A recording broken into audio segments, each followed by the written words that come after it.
தெய்வத்தின் குரல் மூன்றாம் பாகம். அளவறிந்து செயற்படுக, அளவறிந்து செய்தல்.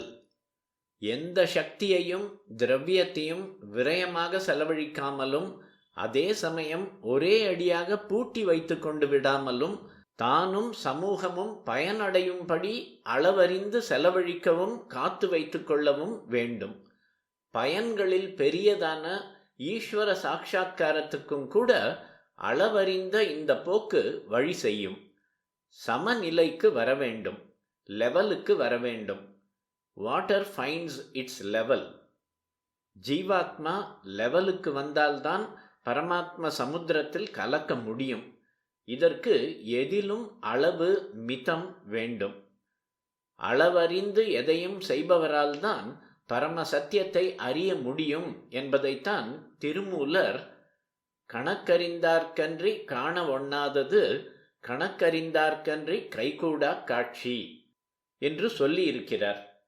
1.316. அவர் பண்ணின நூலுக்கு திருமந்திரம் என்றே பெயர். அதனால் இந்த வார்த்தைகள் மந்திரம் மாதிரியானவையாகும். அதிகமாக போகாமல் எல்லாவற்றிலும் கணக்காய் இருக்க வேண்டும்.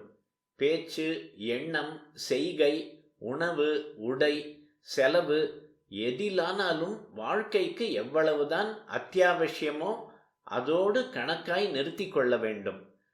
இப்போது பண்ணுகிற மாதிரி விரயம் செய்யக்கூடாது.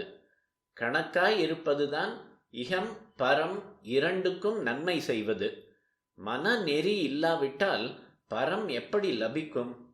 அந்த மனநெறி, மென்டல் டிசிப்ளின் வருவதற்கு வாழ்க்கை அம்சங்கள் எல்லாவற்றிலும் கணக்காயிருந்து கட்டுப்படுத்தி கொள்வதே உதவும். இப்போதைய நிலையில் சமயானுஷ்டானங்களில் 2 எக்ஸ்ட்ரீம்களிலும் போவதாலேயே இப்படிப்பட்ட அளவு கணக்காயிருக்கிற தன்மை உண்டாகிறது என்று சொன்னேன்.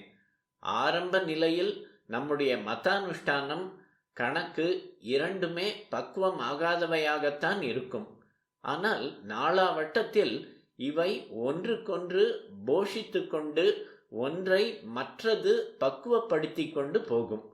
அப்படி பக்குவ ஸ்திதிக்கு போக போக கணக்கறிந்து செய்வதே மனசின் சமநிலை என்கிற உயர்ந்த பிரசாந்த ஸ்திதிக்கு கொண்டு விடும்.